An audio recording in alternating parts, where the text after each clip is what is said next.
तो ABP reporter देख रहे हैं आप और इस वक्त एक बड़ी खबर आपको बता दें। कन्नौज में समाजवादी पार्टी के एमएलसी पुष्पराज जैन पंपी के ठिकानों पर लगातार छापेमारी हो रही है। इस बीच बड़ी खबर इससे जुड़ी एक और आ रही है कि पुष्पराज जैन के नोएडा के ठिकानों पर भी छापेमारी जारी है।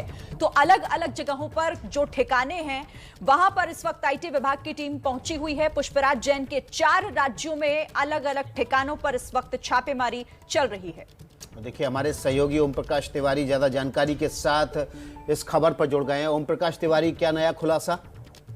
बिल्कुल विकास, मैं आपको बता दूं कि छापेमारी 2 मामलों में चल रही है। पंपी जैन का मामला अलग है और इस मामले में जो दूसरे ग्रुप पर मलिक और याकूब, जो दूसरे ग्रुप है जिसमें मलिक फ्रेग्रेंस भी शामिल है, उस पर जो छापेमारी चल रही है वो अलग है।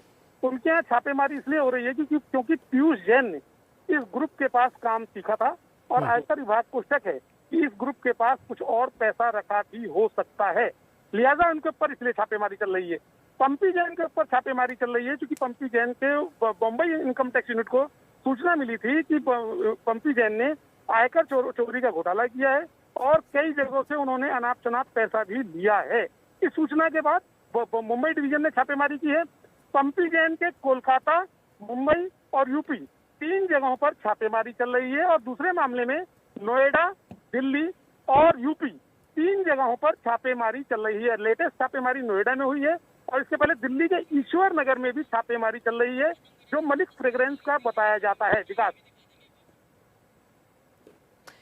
ठीक है ओम प्रकाश, आपसे आगे भी हम जानकारी इससे जुड़ी लेते रहेंगे, लेकिन जिस तरह से अलग अलग जगहों पर छापेमारी इस वक्त जारी है वो तस्वीरें भी एबीपी न्यूज पर आप देख रहे हैं। पुष्पराज जैन के कई ठिकानों पर इस वक्त छापेमारी, 4 राज्यों में अलग अलग जगहों पर इनकम टैक्स की टीम इस वक्त मौजूद है और छापेमारी जारी है। देश के करीब 8 शहर हैं ऐसे जहां पर ठिकाने अलग अलग और इस वक्त वो सभी संदेह के दायरे में है और ऐसे में ये छापेमारी बहुत अहम हो जाती है। साथ ही कई सवाल कि आखिर कन्नौज में क्या क्या छिपा हुआ है जिसका पता लगना अभी बाकी है। ये पूरी छापेमारी और इससे जुड़ी हर जानकारी आपको हम लगातार दे रहे हैं।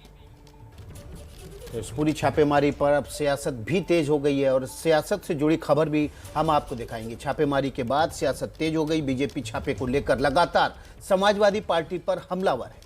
वहीं यूपी बीजेपी के पूर्व अध्यक्ष लक्ष्मीकांत वाजपेयी ने कहा कि सुनवाते उन्होंने क्या कहा है।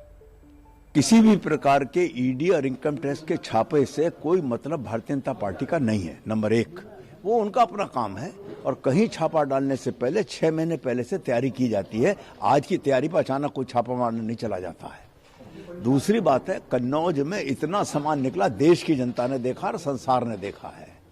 इसके बाद अगर वहां से कुछ जानकारी मिली अगर आगे कार्रवाई हो रही है तो अखिलेश यादव बौखला रहे हैं, भाजपा नहीं बौखला रही है। और अखिलेश जी से मैं निवेदन करना चाहूंगा कि आपके ऊपर एक तमगा लगा हुआ आतंकवादियों को संरक्षण देने का, उसको तो आपने छुटाया नहीं। आर्थिक अपराधियों को संरक्षण देने पर आप आमादा हो रहे हैं, ये आपकी बौखलाहट का प्रतीक है। और क्या संबंध है उनके आर्थिक अपराध से आपका, ये जनता जानना चाहती है।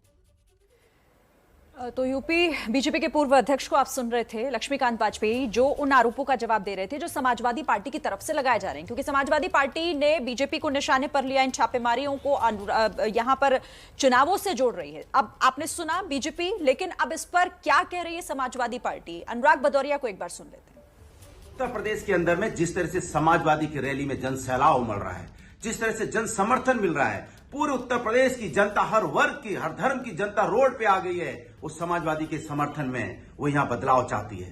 भारतीय जनता पार्टी ये भीड़ देख के घबरा गई है, परेशान हो गई है, बदमाश हो गई है। जनता ने भारतीय जनता पार्टी का साथ छोड़ दिया है, तो अब भारतीय जनता पार्टी दूसरे हथकंडे अपनाना चाहती है।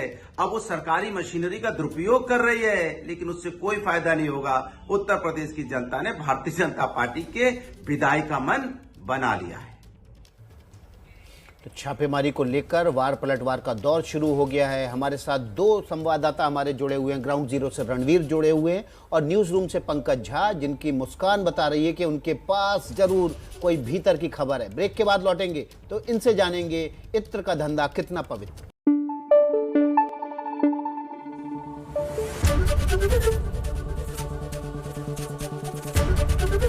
एबीपी न्यूज आपको रखे आगे।